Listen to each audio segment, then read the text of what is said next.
Oh, there we go. Oh, all right. Okay, yeah, I was muted. All right, so welcome everybody. As I started to say, it's been a busy Tuesday, and I forgot to put out a reminder this morning without getting stuff done. Planted about 3 pounds of corn seed today. I guess what I was doing outside, planting that before I came running inside. And so that's why I'm just a couple minutes late here getting started here, throwing stuff together for you. Yeah, so alrighty. Let me check one other thing here real quick here. Got to get it going. And okay, that's not there yet. So here we go. It shows up there, but not on the other one. I'm gonna make sure I have a one of my YouTube windows open so I can actually monitor my any comments going on. Hey, there's Howie. Hey, Howie. All righty, so let me go ahead and drop this back down. Let me get this one back. There we go. So let me go ahead and shrink me and enlarge that. And so it's sanitation before, during, and after emergencies. And the reason why I threw before in there is that that's when you got to start planning for it. Now,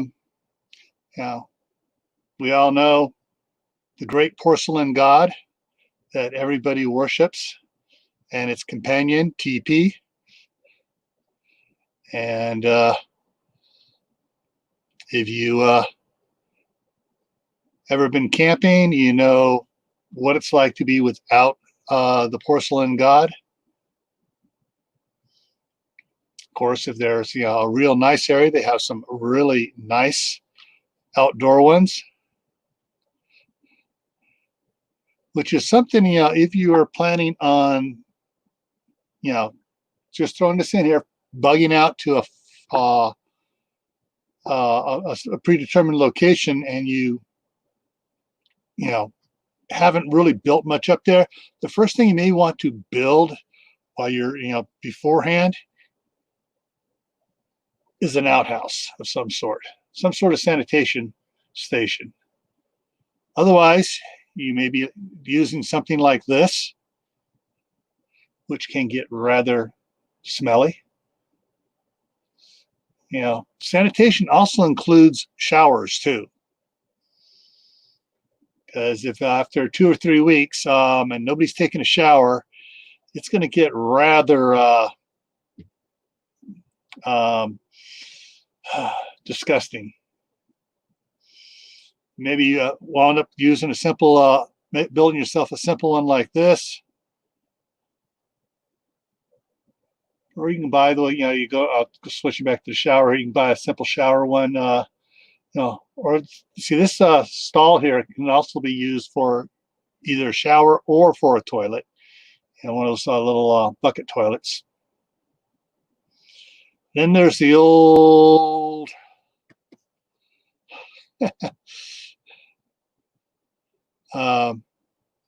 long-term scout camp type pit thing where you actually put up a privacy screen or tarps or whatever. And there is the larger Army one version. So I was saying 2.5 feet deep, 1 foot wide, 4 foot long trenches. Then there's the portable little shelter you build, and you just have it over a pit. You just move it on down the pit as it fills up.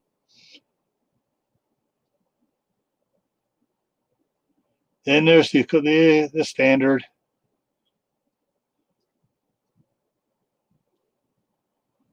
Yeah, Howie, click on that real quick, throw that up there. Even if you have toilet paper, you're going to want to have, come on, where's the, and here's something I found from, talked about the German frontline trench warfare latrine, the way they did theirs. They had, gravel down in the bottom so it would leach out farther. And that was it for that. So let me take this here back up to the beginning. Yeah, and the thing is, this doesn't have to be a bug out type situation. It could just be a temporary situation where the sewer lines are starting to, back up, or you've lost water after an earthquake or something like that. The water lines are broken. You have no water to flush, and you need to, in your backyard, you need to put in some sort of sanitation. It doesn't have to be a SHTF event or a TEOTWAWKI event for this to be.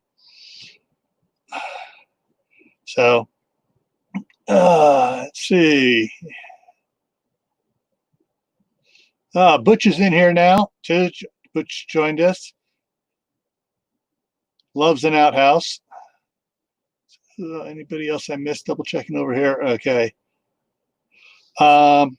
But if you are going to have if you're thinking about a bug out location or getting out of Dodge, in your supply stashes is like Howie said, in a case of baby diaper wipes, or I got it down here. Hang on.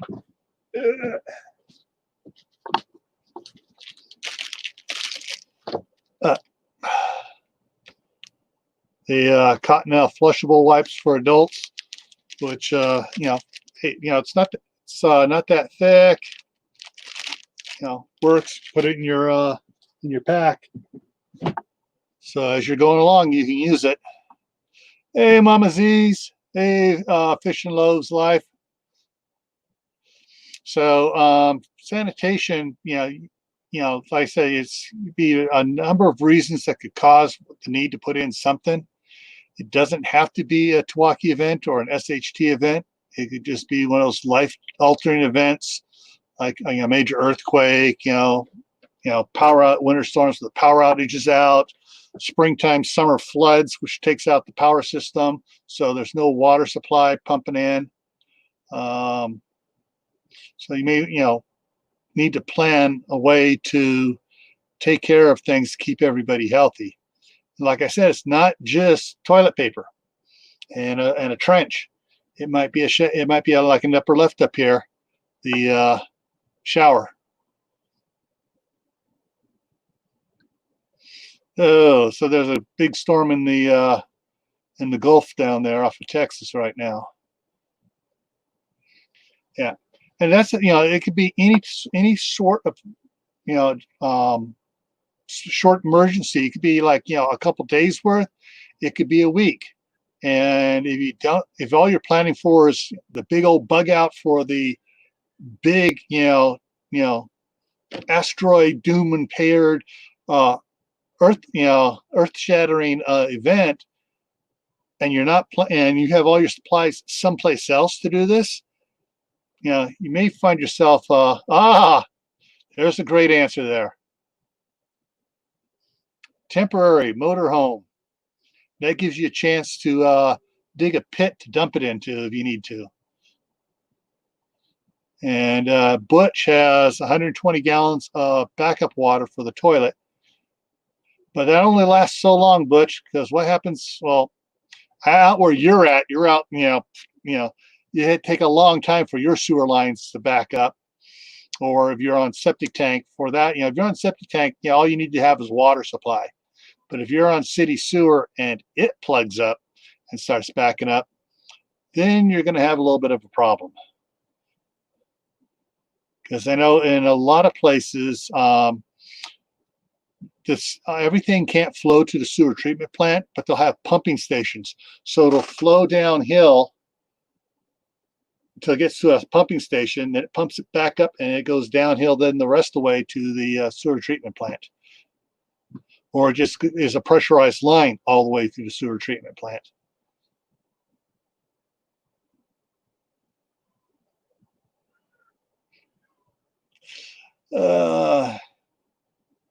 Kiddo sanitation is in a diaper. Hey, and that's another thing to think about too.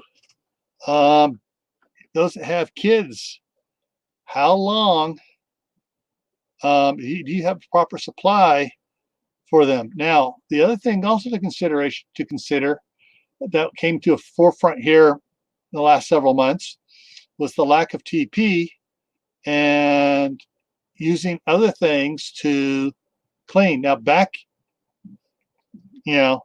actually, I forgot to look at the research that if someone wants to on a separate string, open another tab and take a look, find out when commercial toilet paper came about. Because prior to that, they used to have what's called the family rag. And so they, have a rag that they'd wipe with and wash it out and hang it back up. And the trucks.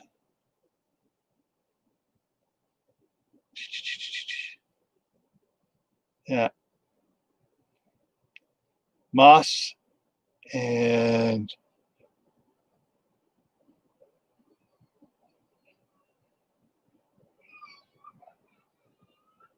cloth diaper for the win. Yeah. Yeah, we trying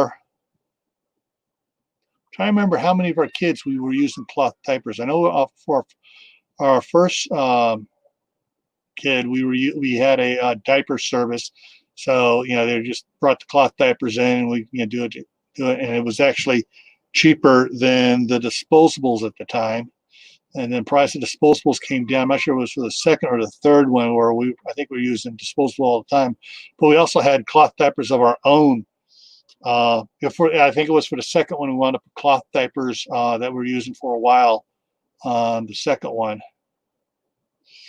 But oh, and guys, gals, those of us that are getting up in age, there's that product called Depends that we may need to worry about. So do you have a hey, Uncle Al? Hey, Al, I sent you the link if you wanted to come up, if you're able to. But for adults, certain, certain adults have certain problems where they need to have the disposables themselves as well, or the cloth ones in the ultra size plastic liners that washable liners.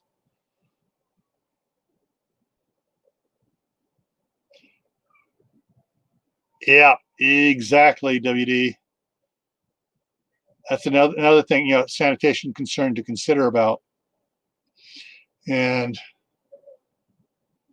Howie struck gold. He can sell that off for, lots of money if need be in a short-term disaster.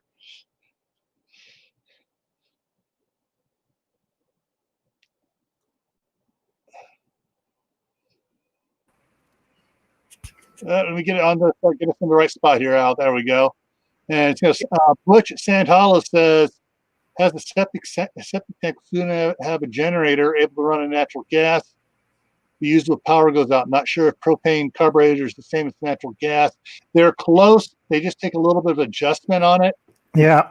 Because propane burns hotter than natural gas. So like on a stove, I took a natural gas stove, and made it a propane one outside to cook on. I had to tighten down the jets.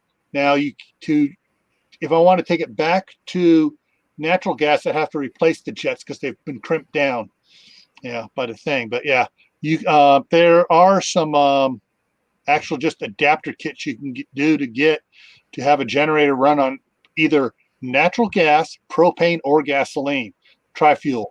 Yeah. So we're talking about sanitation?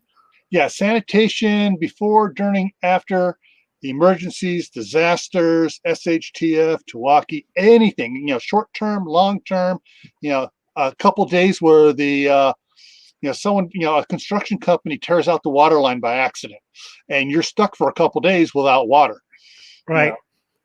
This is why I tell everybody to stockpile for personal and toilet use 14 gallons of water. Another problem is anybody hooked up to the city sewer system After 5 days, you will see back flushing. Now, a lot of people don't understand how the sewer system works. They have to have suction to pump all that waste out to the processing plant. Now, after 5 days, where do you think all that pressure is going to go? Do you have a way to shut off your city line from the house? Do you like brown showers coming out from every drain, toilet in your house? We're not talking like just gurgle, gurgle. We're talking hitting the ceiling. Yeah, it can be bad, especially for those that are in apartment buildings. High rise is the worst. Yeah, because that stuff comes down, and if it's backing up at street level, when it hits, those on the first and second floor, especially the first floor, are going to get like in New York back in remember in the 90s when they had some kind of trouble with the sewer line, and that one building up to the fifth story got flooded knee deep in sewage. Yep. It just came out through every drain hole, sinks, toilets, showers, you name it, just blew. Because it was backed up with so much pressure that it just looked like the Exorcist movie. Remember that? Yeah. Like that. And there was one lady in one first floor apartment. She had to call her whole apartment totally lost, because I think it was Newsweek when they took the picture, when they still had print magazines. Yeah.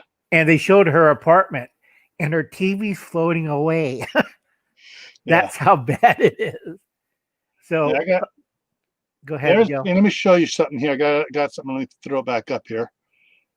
This little diagram here, I'm going to see if I can make that big. So save image as. Is that water or sewage? That's sewage. And the way this one works, it's going to go big here. There it goes. It's coming big now. And now I need to enlarge it. So sometimes there are houses that are below the city sewer line system, and they got to have a holding tank with a pump and grinder, and it pumps it up to the city sewer system. Well, there are other things, like I mentioned before, where you have it'll flow only so far downhill, because then it's below the where its destination, and they'll have a big huge holding tank, and they either pump it through a pressurized line, or they'll pump it up another gravity feed line on down to the sewer treatment plant. Right. And if those plug up, if those go out no power, then there's a lot of problems. Right. It's like what was it when Houston got hit with a remember Houston got hit with that hurricane? Well, Katrina took out when it went through New Orleans, because New Orleans sits in a bowl, and everything was below its sewer treatment plant. I mean, that's why that whole parish there was just they were talking about don't drink the water, don't get in the water, because it was so bad. Right. When you see the sewage. Yeah, when you see dead alligators in the water, I wouldn't be swimming in that either. Yeah. But recently Houston got hit with that hurricane. Mm-hmm. And part of Houston is because they did the whole highway thing around Houston. It lowered the water treatment plant lines. So all the main lines are above the highway and everybody else is below it. Guess what happened? Yeah. Their pumps and stuff didn't work. Right. What Gil says. Now, does everybody have a camp toilet? Let me go back to this other one here. Show the my PowerPoint back up there, and the simple camp toilets, ones where you actually build it over a hole, build it like an outhouse without the house, and then fancy one. But then, hey, there you go, bucket with the seat. Now, those are all outside. If we have people right now, like in Minnesota or Minneapolis or whatchamacallit, St. Paul, that are in right now, their situation. I just watched the news about 10 minutes ago. Some of their toilet services are not working right now. Yeah. And the thing is, you don't have to be outside to use one of these bucket toilets. Right. You can put it in the bathroom right next to the other one. And so, and just use it there. Now, you want to make sure when you're using one of these, get the if you don't get the full kits where they have comes with like 3 or 4 bags with the chemicals in it already, the dry chemicals, get the packets that you can add to just a regular black garbage bag, or is this one a clear garbage bag they put in a bucket, so that it cuts down the smell, causes the poo to break down quickly, and neutralizes the ammonia in the urine. Right. I forget. There's another trick, but Gil, remember when they had a non-reactive cat litter? I think it was made out of clay that you could add to that. So if you have when you have a watery mess, not from pee, always pee separate from the toilet. Yeah. I have to tell people that pee in a jug. Okay. Yeah. And you mix that with wastewater and you pour it out in the lawn. But if you're using a camp toilet like Gil has on the screen, you have to keep it fairly dry. You do not want to fill it up with waste and liquid. Trust me on that. I had to school some of my nephews and grandnephews about that. And you don't want to empty out late at night a half full one. Yeah. Yeah. The now, if in that picture you notice they got 2 buckets in there. One may be for solids, one may be for liquids as well. My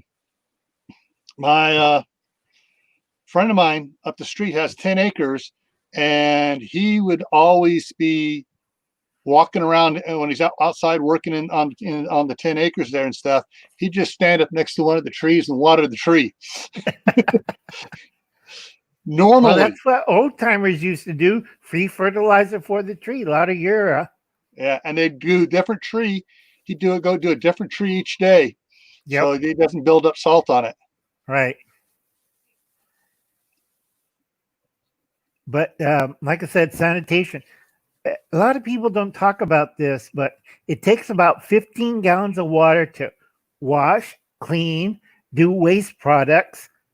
15 to 14 gallons of water. You only need 1 gallon of water today, unless you're in a hot area like I live. 5 gallons, because I live in the desert, and tomorrow's going to be 106. Oh, 106. Woo. Yeah, it starts at 11 o'clock in the morning, and it fries everything. Now, everybody's seen my garden video. You know how hard it is to keep hydrangeas living in that kind of heat? Try everything else I'm trying to grow. And I have a secret garden. I don't show anybody nothing. And I've been watering and taking care of that. And it makes me sick sometimes because it's a lot of work. I have an acre, so I don't never show that. I learned my lessons hard the last time. I showed a few friends. Next time, come back to my acre garden in Stockton or Lodi, and was totally stripped. Years worth of work gone in less than a day and a half. Yeah. All right, I want to comment on 2 couple of comments. All right, so Celia's talking about possibly if she needs to put concrete in her drain to keep her from coming back up. And WD put in there, a valve in the sewer catch too much debris. Depends on the valve. Right. A gate valve, yes. A nice PVC ball valve that's smooth. They make them specifically for sewer line stuff, so there's no sharp edges to catch anything when you glue once you glue the pipes together on it. Now, a 3-inch ball valve, I believe, runs about $35. A 4-inch runs about 50 something. But you can find them at any plumbing supplies and stuff. It has to be plumbing supplies. Yeah. They Don't go. You can't go to Lowe's and you talk to them. They'll look at you like you're crazy. Yeah. And actually, I believe you can even order it online. Let me check here and make sure, because I know they used to have it, but who knows? I was not sure if they still have it there. So I'm going to put in 3-inch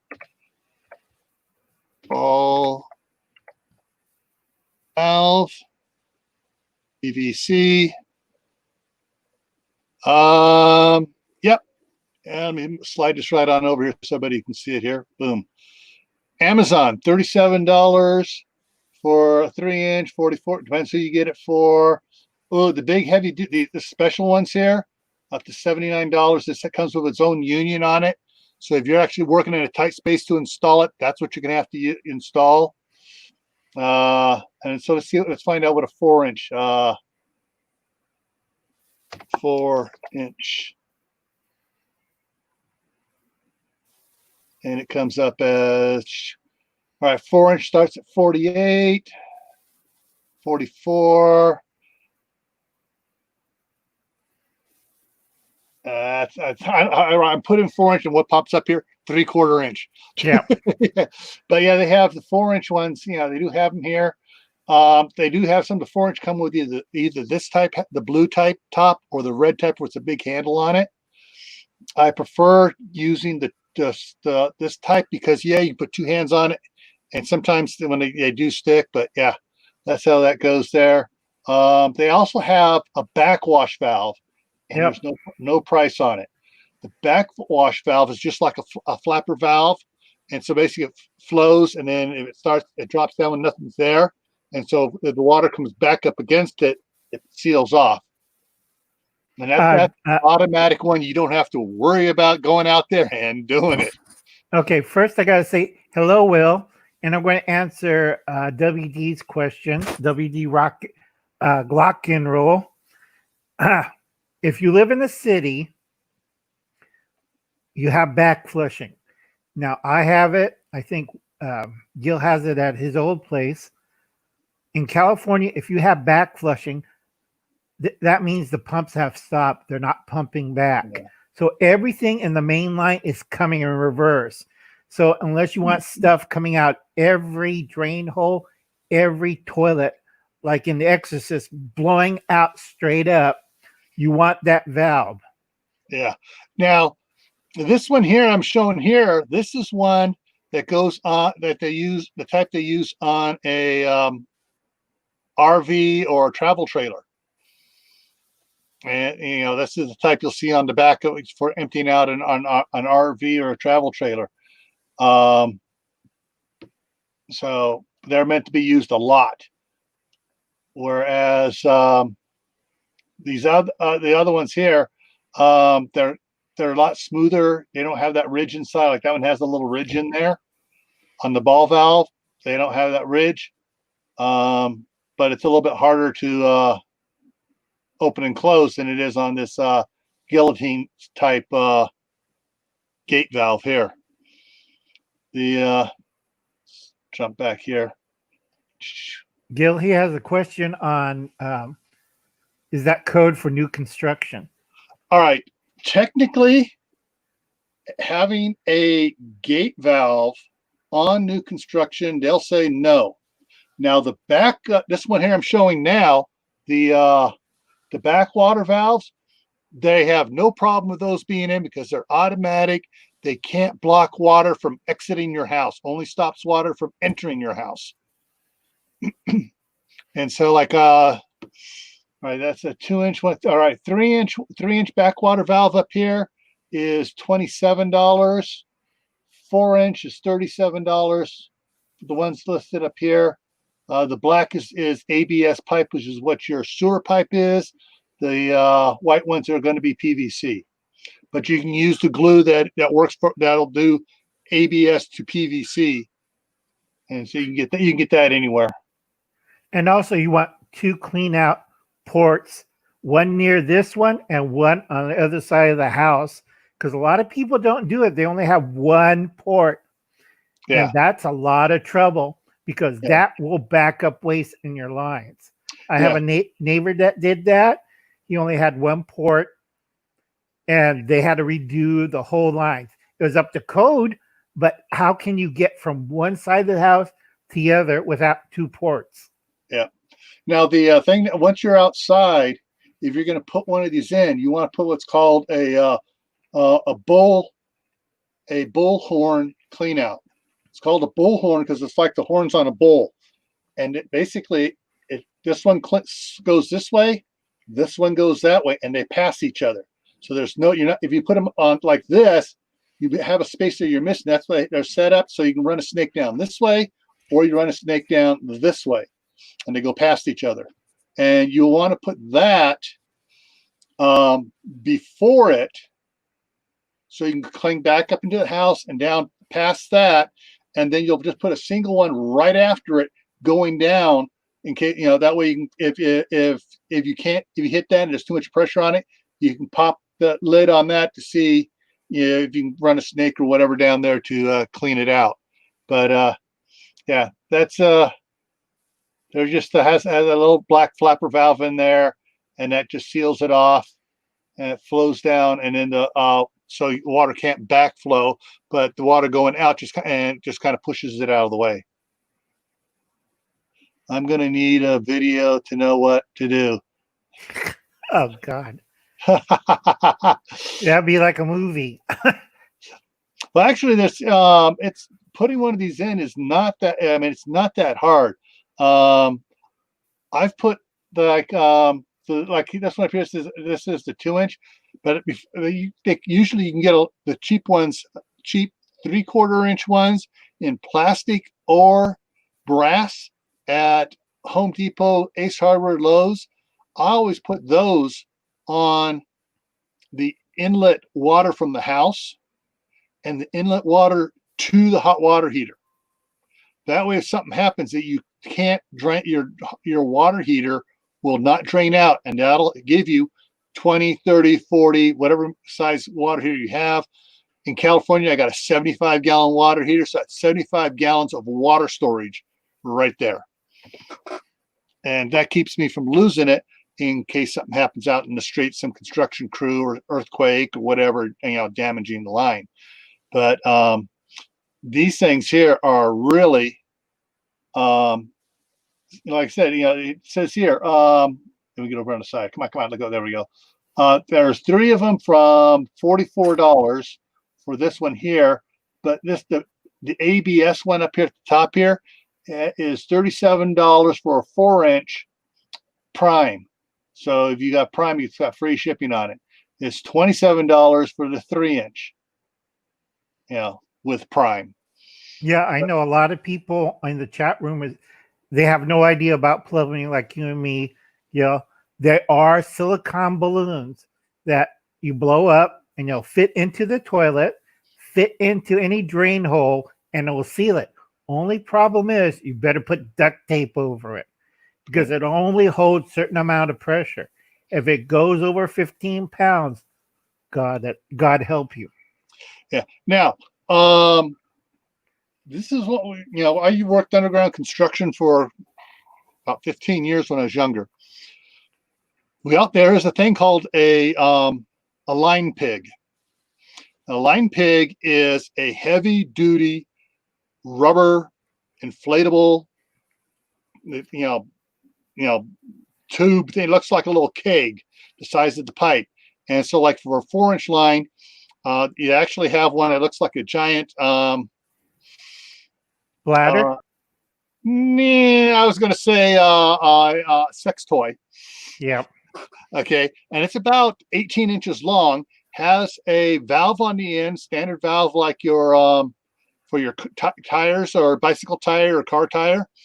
And usually we have an extension hose. We put the tight extension hose on it, shove it down in there, have the pump it up, and have a gauge on the pump. And there's a maximum, depending on the type you get, 20 pounds max or 80 pounds max, which you can put in there.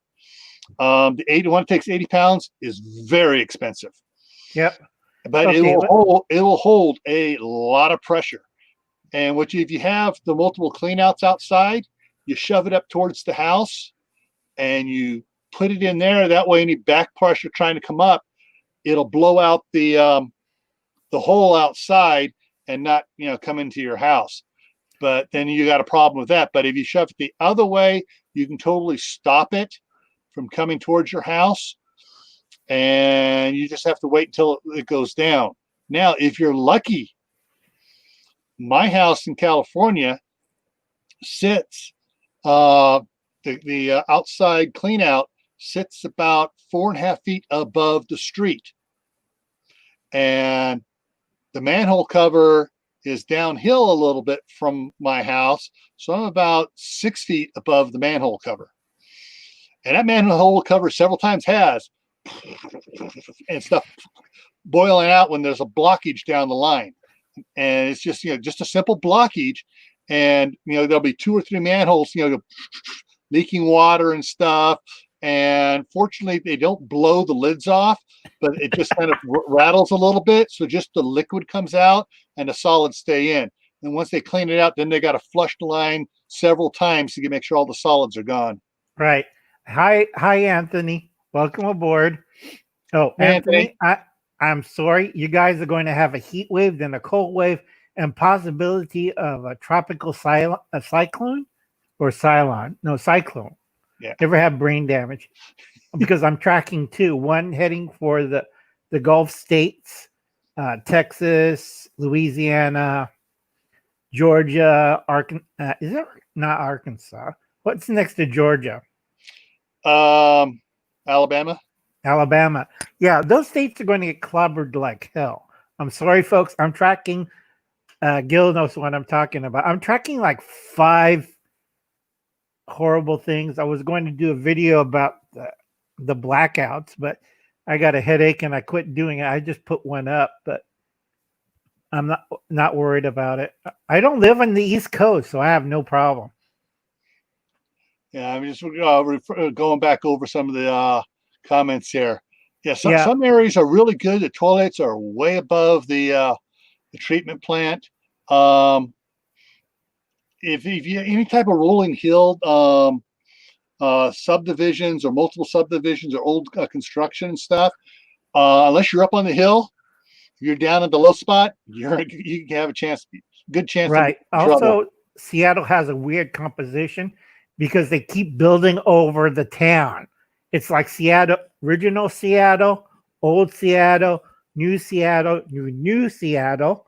And so I forget, Gil. Is it like 5 layers now? I'm not sure. I know there are several ones like that where they've had different things, disasters, and they just dirt over the old stuff and build on top of it. And some places they just use the one down below that they as the basement as their new basement. And so there's I know in is it Charlotte has the underground tours, ghost tours. Right. But yeah, so there is and the thing is, so if you don't besides the toilet sanitation, you got other things to consider for sanitation: plates, dishes, pots and pans. Boy Scouts has a great setup on that. When they go camping, they set up 3 tubs, 3 of those wash tubs. First one is the soap. Second one is the rinse. Third one is the sanitizer.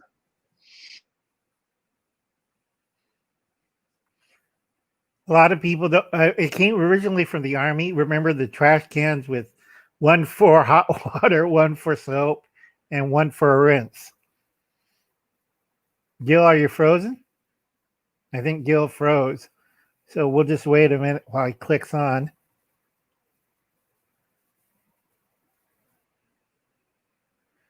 Okay. Yep. So anyway, hi Howie, hi everybody, hi Mary Beth, WD, Writer's Dust, Loaves and Fishes, Loaves and Life. I'm sorry. I still need that third eye operation, and it's on hold until this thing all blows over. And I guess I'm the only one here. I have a new router. I found out my old router caught on fire and I didn't know about it. Had all the smoke alarm went off, and when I went up there to change it, was like, oh hell. But I had it positioned so it didn't cause that much damage.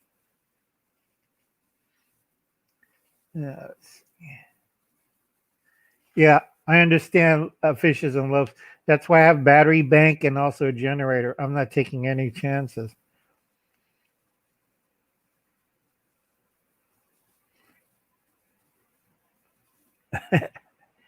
Yeah. Well, I could talk about the weather. Right now, we're in a washing machine cycle. So over here, it's going to be hot. About July, or is it June? June 17th, it's going to shift over in past Nevada or near Nevada and to the east of the Mississippi, the very edge. You're going to cook. Like I'm going to cook tomorrow at 106. But this is going to travel over. Now, I do warn people, if you're on the East Coast, 3 things you have to watch out: hurricanes, tornadoes, and squalls. And we're not talking little tiny squalls. Oh, there's Gil. Yeah, guess what? Sparklight did it again. Yeah. I'm going to rag on Sparklight here for a second. When they brought out Cable One, its system went down. I mean, its quality went downhill. I've been getting these quote ads on Facebook about, oh, try Sparklight. We got this, that, and the other. And you would not believe the number of just about 99% of all the comments on there are just ripping them a new one because they are just the lousiest company, but they're the only company out here right now. Right. And you know who owns Sparklight, right, Gil? The Land of the Red Dragon. Yep. Facebook. And they're owned by the Land of the Red Dragon. Yeah. Okay. I got to show you one thing I did find. I found these. It's couscous. And it's enough for 2 people. You could put it in a canteen cup. So I know your Boy Scouts will like it. It's couscous. It comes 5 different flavors. This time I picked up Italian. Cool. I had Oriental. I had Mexican. I have Greek.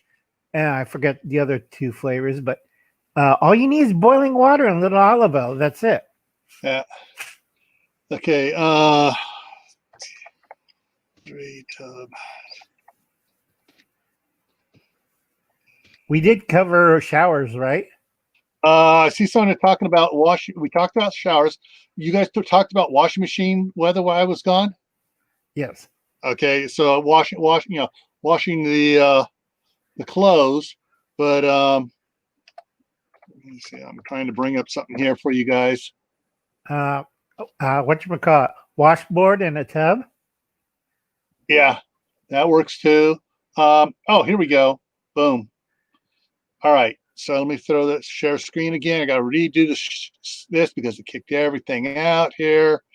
And okay, so here's an example of the 3 tub. You're got your soap here, your rinse water, and then your sanitation water here. And I said you plenty of images on how to set it up and do it. And there's all your there's your Boy Scouts doing it. Actually, those are the Adventure Scouts, the older Scouts, and setting up and doing and they're even doing laundry.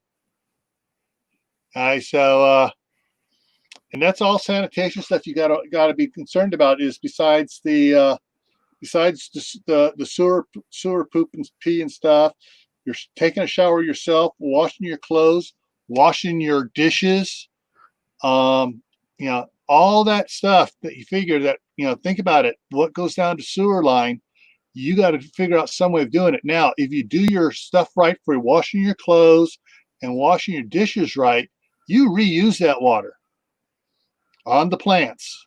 And your shower water, you can reuse your shower water on your plants. Blue Healer fired up there. Paper plates, no dishes. Yeah, but you need a burner barrel. Exactly. Now, for the burner barrel, for that there, you really don't want to do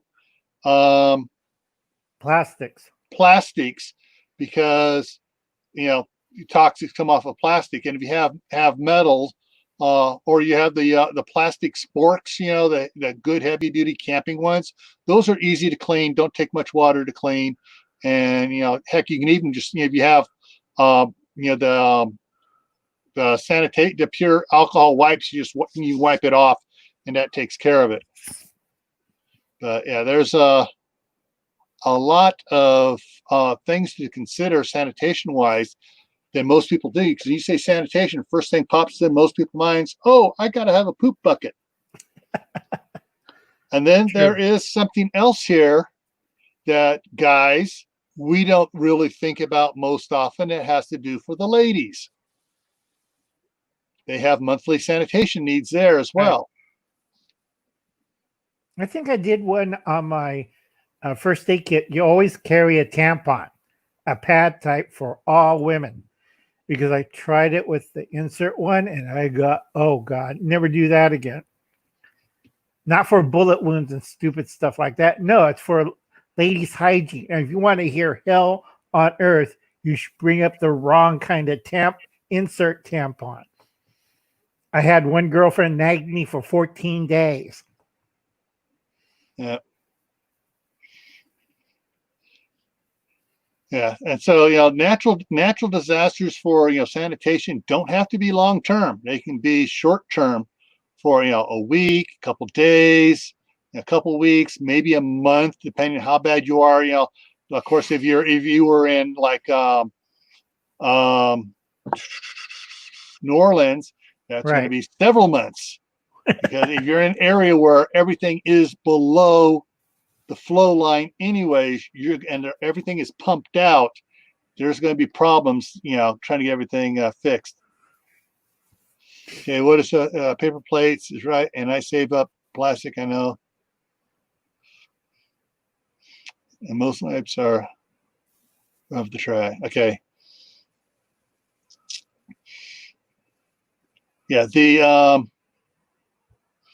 I don't have it here. It's out in one of the car. All my camping stuff is out in the cargo container.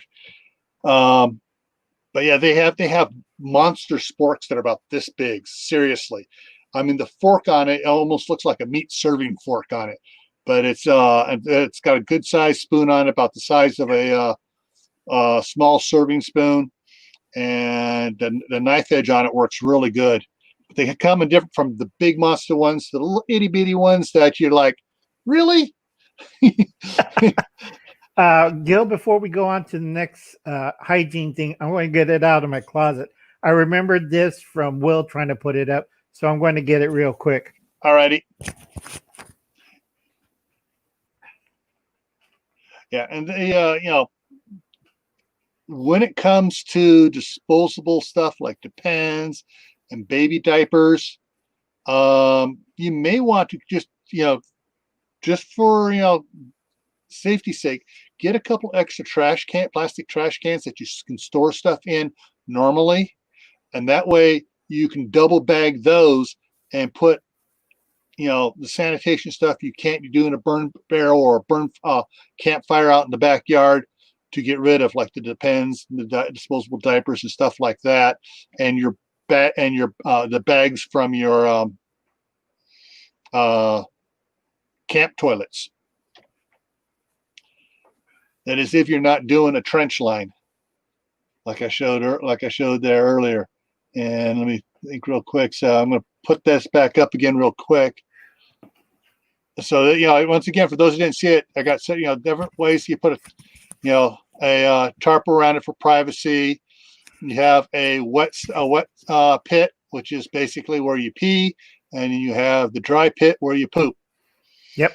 And when you're doing the dry pit, a lot of people have a hard time separating. Once they start pooping, they start peeing. Or they try to go over to pee and they feel like they're going to run over to the other one real quick. So no, that's why you have bottles. Yeah. But sorry. Yeah, like I said, here's an example of a large group one where they have a multiple stall, and the other one in the over here, you look, they see they got a bottle up there for washing hands, a little thing on it there. Regular out camping pit line. trench line. And of course, what I found from the World War II. World War One, yeah. They found out if you put a toilet seat over it, it's a lot easier, and you don't lose people when shelling into the pit. Did you see that Monty Python one where the guy was taking the poo and the Germans are cracking jokes, and they fired a shell, and the guy head first in, and they said, "That isn't English." I thought that was funny as heck. So did we get to the shower pod or not yet? We've covered it a little bit. What do you got for shower? Okay. Everybody who's a prepper or a survivalist and Boy Scout should have one of these, right, Gil? Yep. Well, not the lady, but the shower. This one's a 5 gallon, so. Yeah. They're called 5 gallon or 20 liter ones. And that is, and there's the picture from the, and they have those little pop-up, little, it's not actually a tent, but it's a pop-up little stall. Right. And they're not that expensive. They're, at Walmart, you can get those for, like $39, $29 on sale and stuff. And, heck, you get two or three of those, and you have a shower one, you have 2 toilet ones, and everybody's happy. Right. And they have a nice thing is they have a hook above. All these units have a nice hook, so you could hang these up so you get a nice warm shower. Yeah. And the only problem is a lot of people don't understand. They never do it. I've seen too many at the beaches, and they said, "Oh, we don't need guidelines." You see those little ropes on the side, folks? Yeah. You have to have the guidelines because in a strong wind, that rickety thing will fly away, and you can see whoever's in there doing it doesn't even have to be a strong wind. It could be just a quick little gentle gust, and it goes bloop. Yeah, you don't want to be taking a poo and you see it flying away, and there's 40 people staring at you. Blue Healer. Like I said, I worked underground construction for about 16 years. Those guys are the biggest practical jokers. The safety guy for the one company I worked for, who had his head up so far that he just picked on everybody for the stupidest little thing. My brother, who was the superintendent on the job, saw him going into the porta potties, the little blue porta potty, pulled his truck up and put the front bumper against the door, left the truck running, went inside for about a half an hour, did paperwork, came back out, closed the door softly so the guy couldn't hear the door being closed, popped it in gear and sped off. Oh, I didn't know you were in there. But yeah, and then one of the other times they put the forklifts on the one of the loaders and just scooped one up that when somebody was in there and put it down somewhere else. Oh, you should have told me to move it right now immediately. So yeah, those guys have a lot of fun moving those portable outhouses around, which is another resource in when you're going to the real bad situation, TEOTWAWKI, SHTF, and it's going to be months. That's something else to salvage. If you don't have sewer installed, that'd be something you want to salvage and take what out there wherever you're going to go to, and have one of those out there. Or you can someone. Yeah. Why I left. Okay. Let's see. Oh, I forgot to say hi to a couple of people that were in here. Mary Beth Smith came in. Will from Just in Time Prepping popped in earlier. Ryder Dust going back here, making sure I say hi to everybody. Anthony, Metal Prepared. Yeah, I think I got everybody in here. Yep. At least everybody is making comments, that is. Yeah, anybody out in the sideline, hey, don't be afraid to pop in and make a comment. We're not going to pick on you. Now, ask any question. Yeah. The so showers are, these camp showers they take a while to heat up. What we would actually do with these, we would heat water, we had a big funnel, and we'd heat a pot of water up and add it to the cold stream water, so at least it was at least lukewarm when we take a shower, because the stream water would take almost all day out in the sun to warm up, because the water itself was at 45 degrees coming off the melting snow. Yeah, but I have the opposite problem here, Gil. My air temperature is 106. So I got to have a thermometer test the water first. Well, in that case, you just keep it inside or in the garage on the cement floor where it stays cool, and cool it down. Right, because I read one time my cooking thermometer, read 120 in one of those bags. Oh yeah, those bags out in the sun can get very hot, so you got to be careful about those. Yeah, another trick I use is you could buy a cheap 1 gallon sprayer, pour the contents of the camp shower, of this, and then into the sprayer, and then you have pressurized hot water. Doesn't cost you that much. One second. Propane shots, HOWER. Is that going to come up? Let's see. Yes, here we go. Okay, we have all sorts of propane powered showers and stuff. But this one here. Yep. Yeah, you just hook it up, and you got to have it some sort of pressurized to it, which can be simple as putting up a 5 gallon bucket to come down, and you have people filling a 5 gallon bucket up. There are a bunch of hand pumped ones for pressure.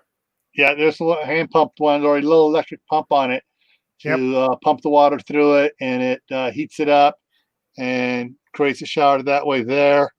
If you have a little solar powered water pump, you can use that one with a solar powered water pump on it, pulling from a stream or from one of those IBC totes or a 55 gallon barrel or whatever, and that'll give you plenty of water there. Let me see. Let me get rid of while you're doing that, let's say hello to Martha of Old School Prepping. Hi, Martha.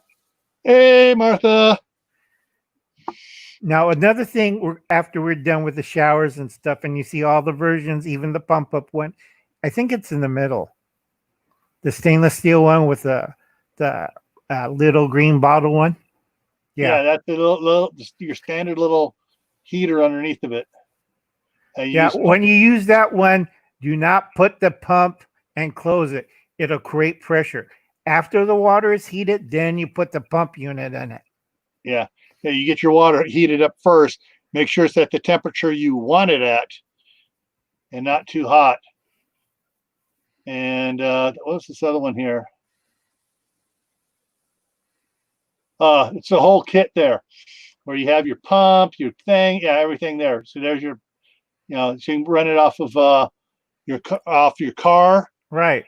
Or 12 volt system, isn't it? Yeah, 12 volt system. You can run it off the car, or you can run it off of, some solar panels have the cigarette lighter attachment for it, and you can run one of these things here. And so you got all sorts of nice shower systems. Now, here we go.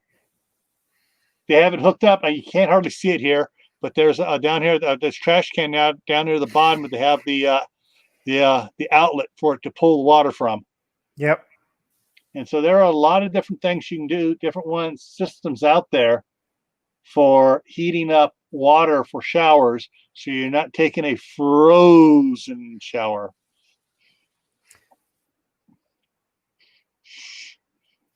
Now, one thing everybody forget, and it's coming up, we're having trouble, I know Gil's having trouble, is one part of sanitation and hygiene everybody forgets is vermin.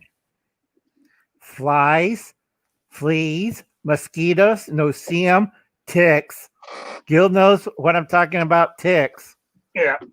If you have cows, you have ticks. Yeah. And I got the scars to prove it.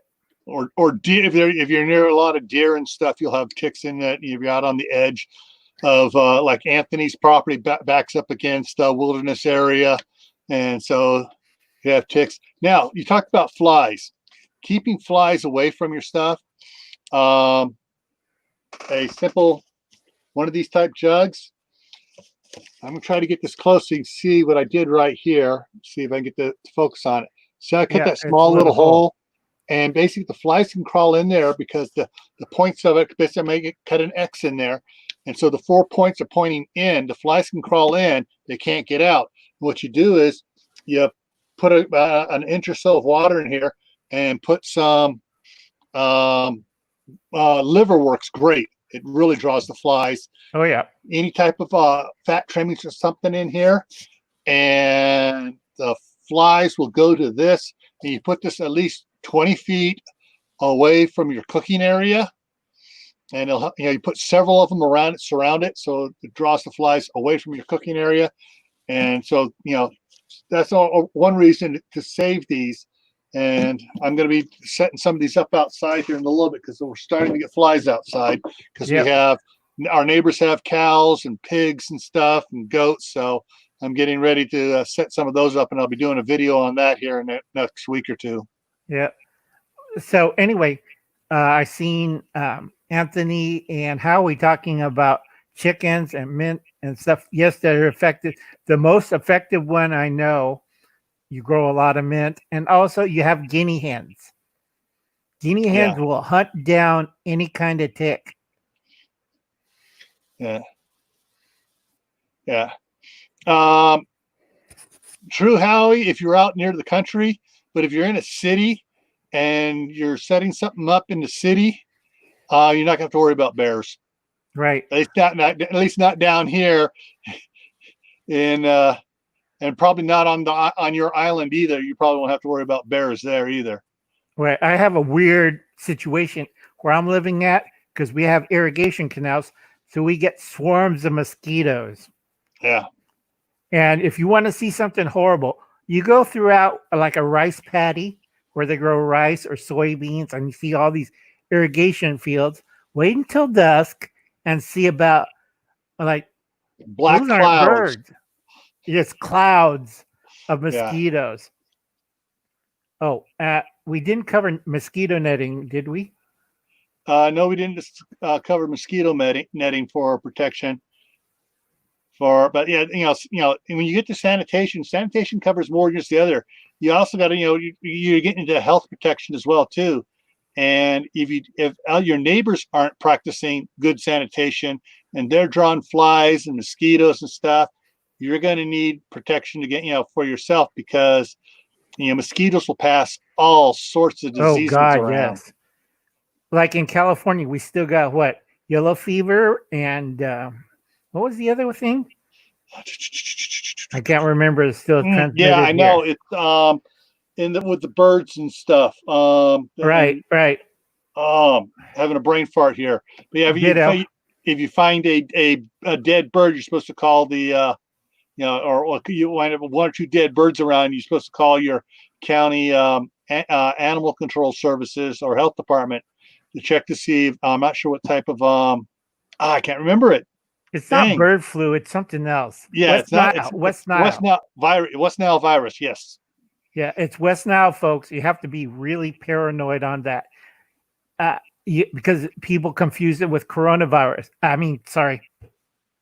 Red Dragon. Yeah. They have mentioning that once isn't going to do it, but yeah. But yeah, you need to worry about that. Oh, yeah. There's the other one. Yellow fever. And then Zika. Yes. And of course, that's pretty much not in the United States much. It's mainly over in Africa, I believe. I could be wrong. Malaria popped up. Yeah. So there are other sanitation things to consider as well besides our produced sanitation. Right. Things we need to protect ourselves from.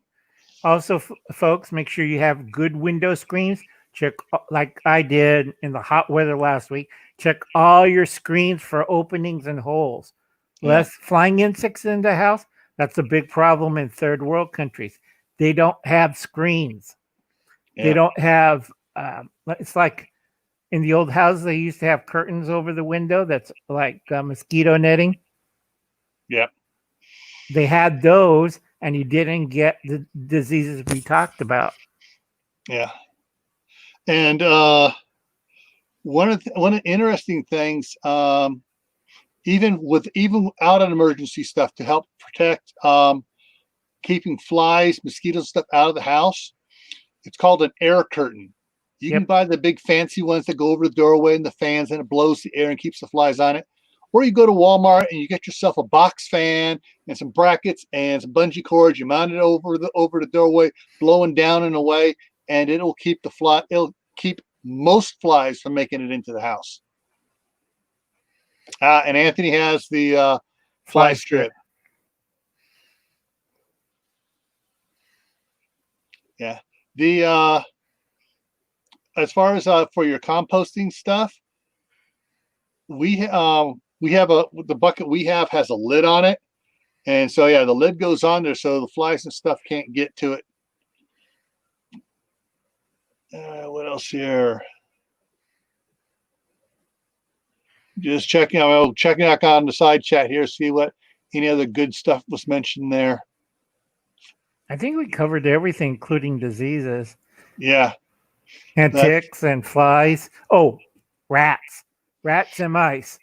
I almost forgot about those guys.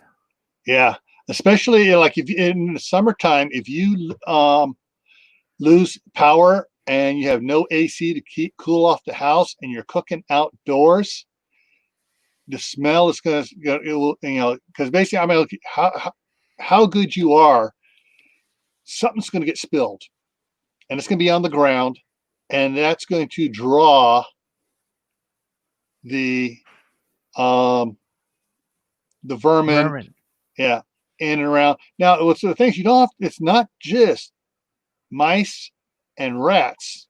Cockroaches. I'm thinking bigger. People or dogs? Feral. I'm thinking possums, raccoons, and believe it or not, we've actually had squirrels come in. Start coming into the garden and stuff, doing screwy stuff. Yeah. Right now, because of the red dragon, like in New Orleans, right now people are barbecuing outside.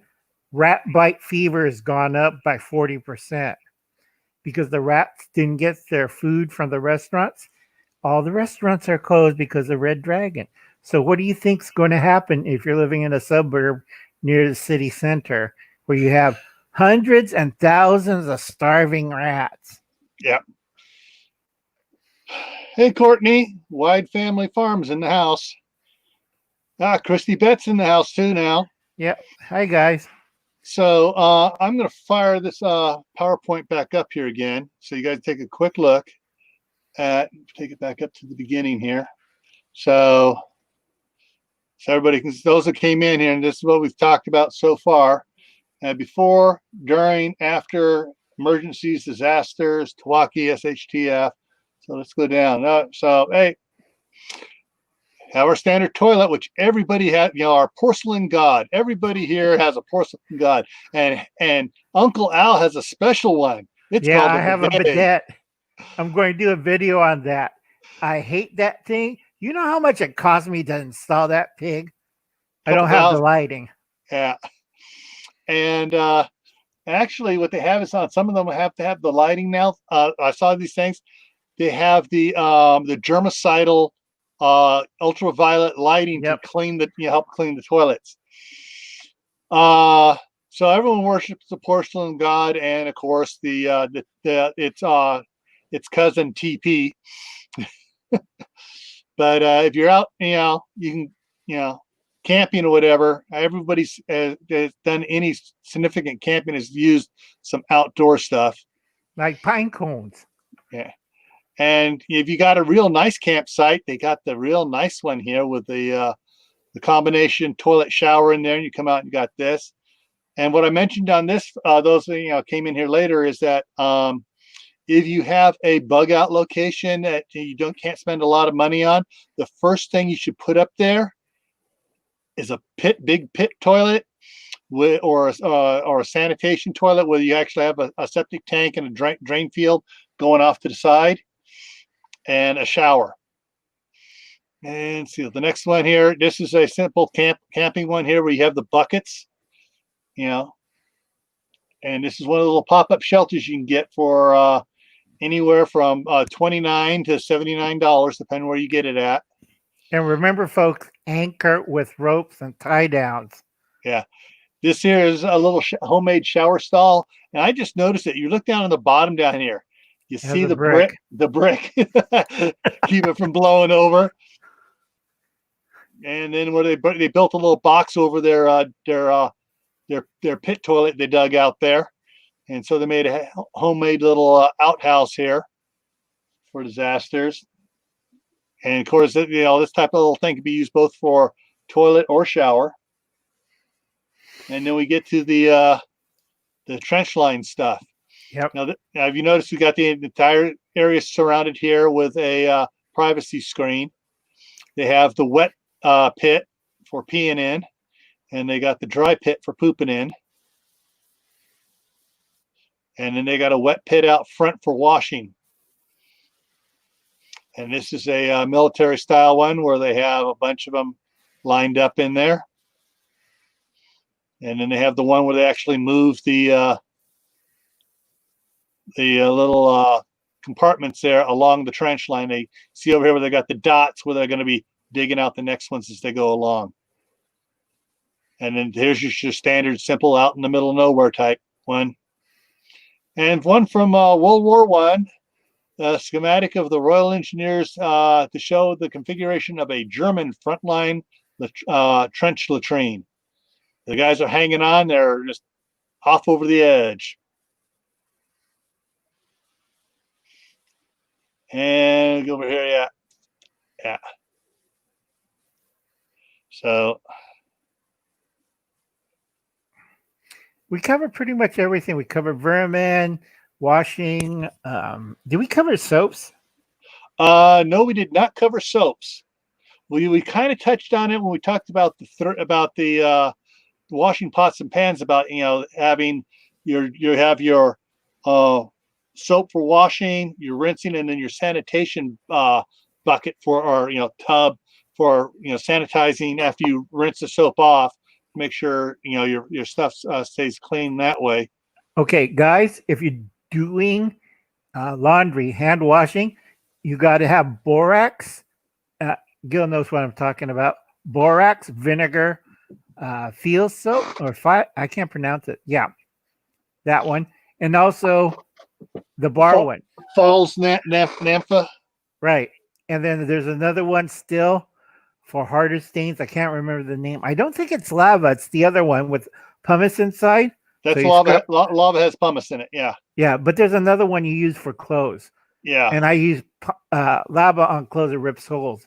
But it's a softer one that gets into the fiber and removes all the oil stains and dirt and crud. All right, we're getting good comments here. Okay. So we got soap for your butt. We have baby powder for chafing. Great. Asbestos. Well, it depends. If you get the good quality stuff, make sure you check the ingredients on the baby powder or the talcum powder. Get the right one. There are two different types out there. One is really nasty for you, and then you got Martha's talking about it's easy to make soap. Yep. Howie's going back to getting the varmints. Yep. Oh, and everybody asked me why you put vinegar in the rinse water of your wash clothes. Well, if you have anything left over, the vinegar and water solution will take it out, and then you rinse it out with clean water. That's why you need 14 gallons. Yeah. Oh, washing soda. Yep. Yeah, washing soda is another one too. And I can't remember the soap. Dave was in here, talks about it. The soap that they use in the hospitals and stuff. Oh, I know what you're talking about. I just can't remember the name. Yeah, it's that industrial healthcare soap one. Right, it's the heavy duty one. All hail Queen of the North. Hi, Lori. Everybody say hi, Lori. They're saying hi. Oh, and so yeah, we mentioned the false naphtha soap, which is also really good for poison ivy, poison oak. I'll try to bring something else here back real quick here. I can find hopefully I didn't go too far on it here. Showed all those. Talked about the portable power. Talked about the sewer line pumping. Okay, I think I lost it here. Yeah, I'm gonna have to just do it here. Just to remind everybody again, 3-tub dish washing. There we go. Bring this back up again. So we're talking about the 3-tub dishwashing. This is it.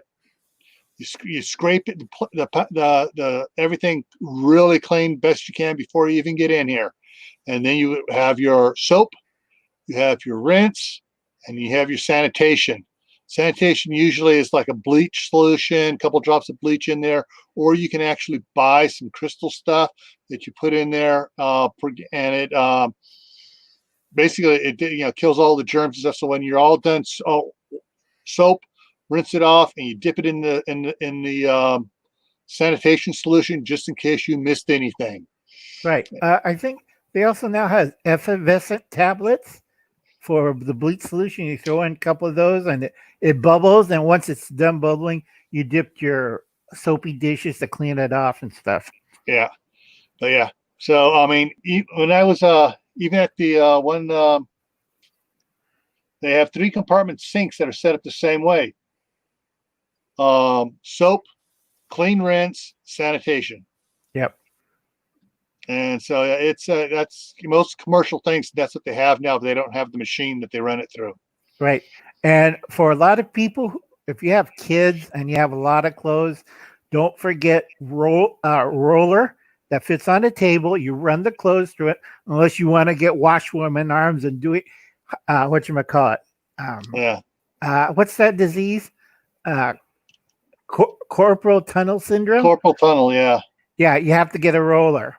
And most rollers will fit on a wash tub or the 3-tub method, like Jill says.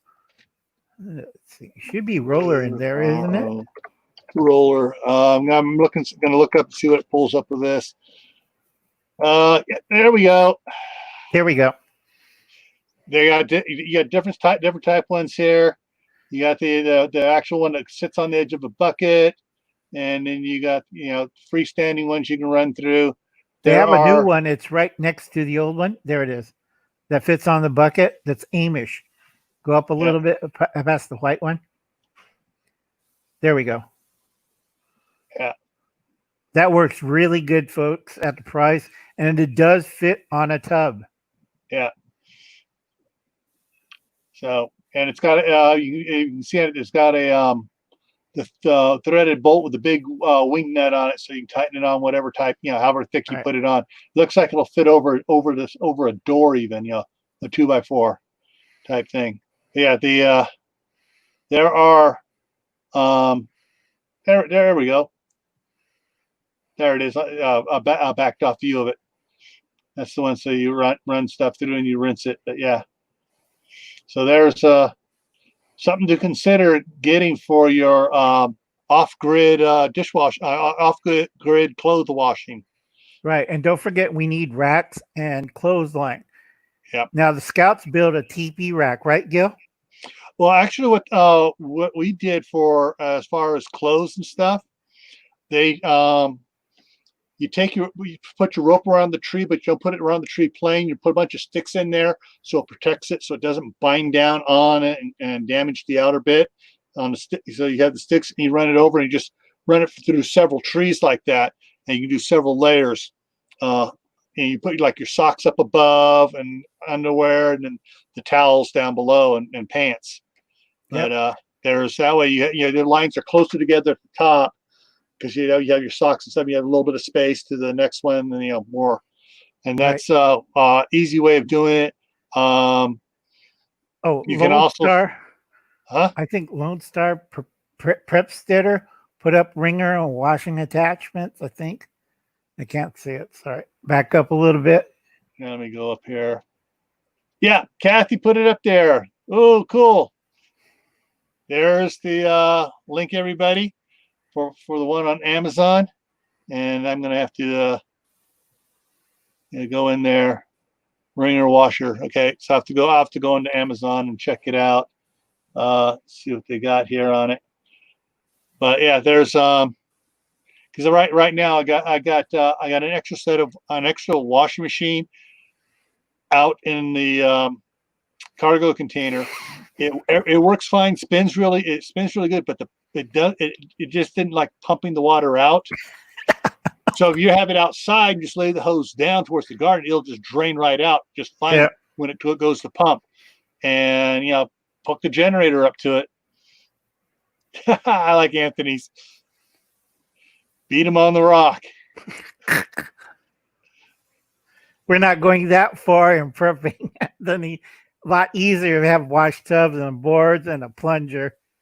Don't want carpal tunnel syndrome, picking up a rock and beating it. Yeah, you don't want to beat a hole in your clothes, so you don't want to beat it too hard. Yeah. But yeah, there is just trying to look to see if this thing here had a. I'm just looking over here. Okay, this one here. I'm gonna check something here. I'm gonna try something here, guys. Best drying rack. Okay, no. All right, let me go close that one. I was gonna try to find how to hand wash clothes. So there's a website here, how to hand wash clothes, and so there you go, guys. How to do it in the sink. All your instructions there on washing clothes. And there it goes, showing up the little setup there to do it on. So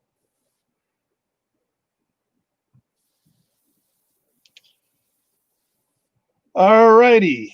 I think we covered just about everything that you would need to cover for sanitation.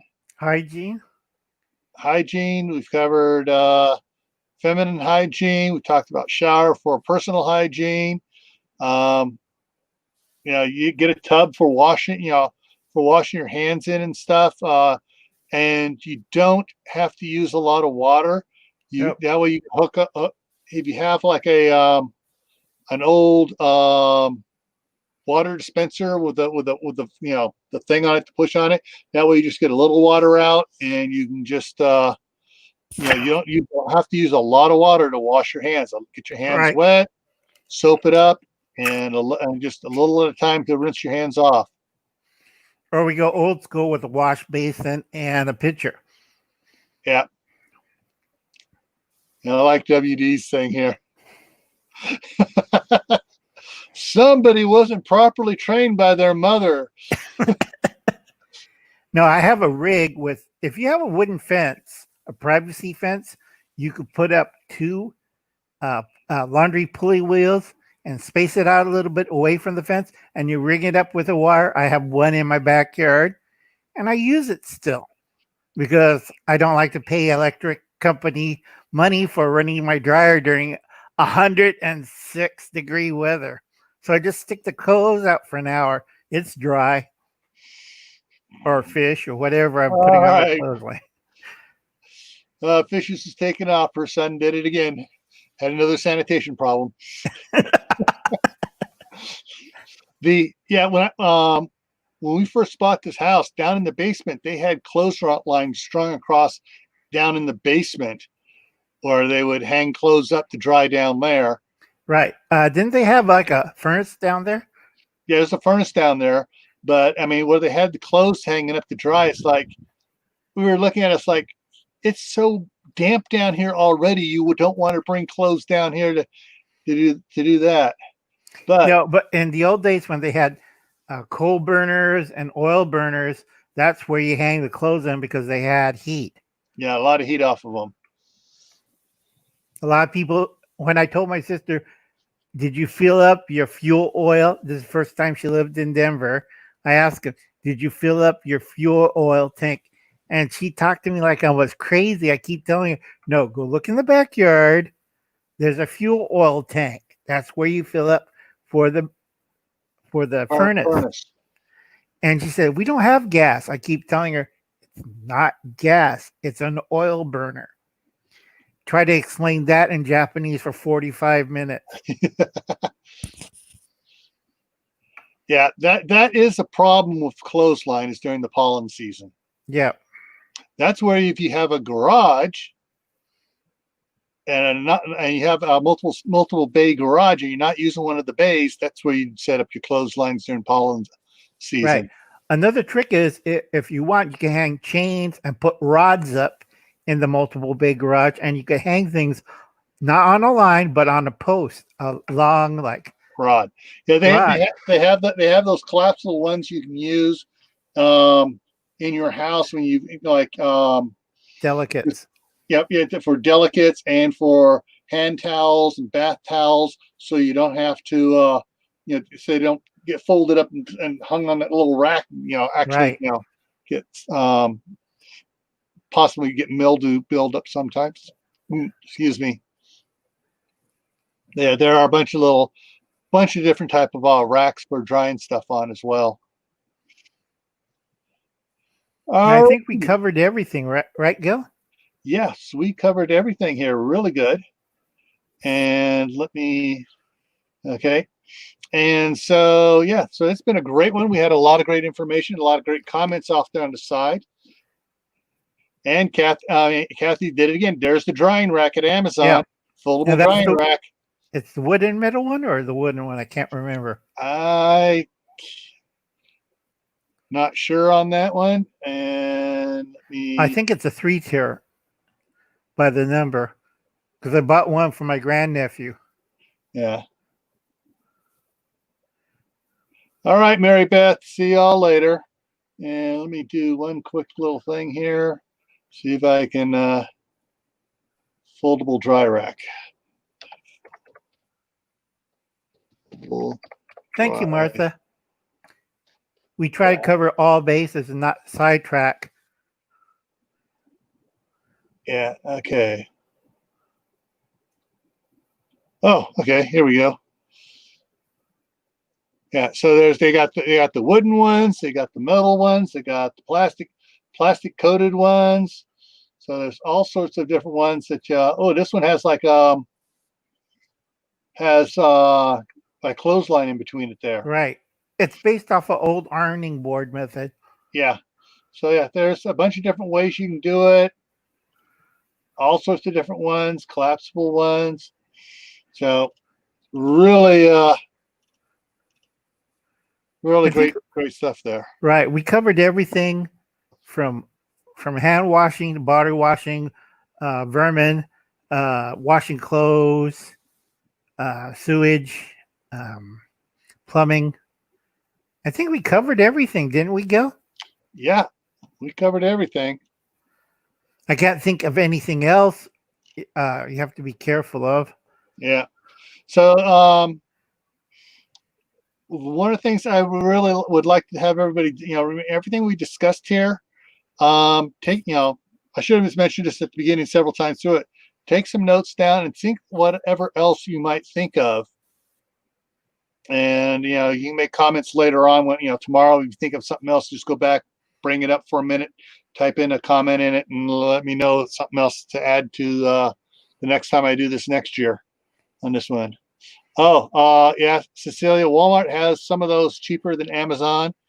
Some of the ones at Walmart are built cheaper than Amazon. Some of the ones at Amazon are built cheaper than Walmart. But you got to be careful. Yeah, you got to check them out good. because right. I went through that whole phase, and I'll stick with the hardware store one. Sturdy, heavy use, the Ace ones with the metal, heavy metal Yeah. pulleys and the whatchamacallit, steel cord line. That works great. Put it up 5 years ago. It's still out there. Forgot soil and pots. That's what Cecilia's saying. Are you talking about chamber pots for sanitation? Chamber pots for sanitation is the old way. They say you don't want to be doing that modern day. You want to use the bucket with the chemicals in it. If you're with the lid.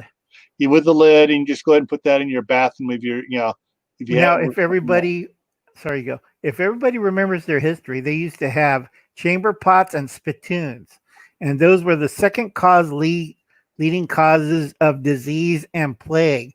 That's why they outlawed them after, the Spanish, Spanish flu in 1918, 1920, Gil? 18, 19, 20, yeah. Yeah. They banned those because people were getting sick off of those. Somebody has to take it out and clean them and put it back. So all you do. Okay, here she says, no, pots to grow in the house during disasters. Okay, that's food stuff. We were just talking sanitation, Cecilia. But yeah, that's one for the greenhouse and alternative growing stuff we were talking about. Right. I did a video. I did a video on that because people were asking me about the fabric pots. I live in a hot environment during the summer, and clay and plastic builds up heat. So sometimes my plants cook in their pots. But with the fabric ones, they stay cool. All I have to do is make sure it's moist and they don't cook in the pots. I have a herb pot where I lost everything in the first heat wave. All my strawberries went. All my chives went. Everything else in that pot went kaput. Yeah. The okay. Oh, we'll talk about pots. Let me add that to my list over here for a future one. Yeah. The gardening pots. Talked about that specifically on a Tactical Tuesday. All right, so I think we're going to wrap it up for tonight. Coming up on Friday, we're going to flip flop what last Friday's was. Last Friday's is what city preppers need to learn from homesteaders. This Friday, it's going to be what homesteaders need to learn from city preppers. And so we're going to be talking about it from the other side, because everybody can teach everybody else something. And so that'll be Friday at 8 o'clock Mountain Time, 10 o'clock Eastern, 7 Pacific. Right. And then next Tuesday is going to be a really interesting one. 3 types of people to avoid in a SHTF or TEOTWAWKI situation. Oh, Lord. Yes. I've got a lot of notes on that one. And so tell everybody, folks, in the chat room, see that one. It's going to be great. Yeah. I might not be here because I have to go to doctors. I have lung trouble. So yeah, so that'll be 7 o'clock Mountain Time, 6 o'clock Pacific, 9 Eastern on next Tuesday for 3 types of people to avoid in a TEOTWAWKI or SHTF situation. All righty. And so I'd like to thank everybody for coming in and supporting me here and sharing your information you have and your knowledge. And so we will see you on Friday. And come on, computer. There we go. So take care.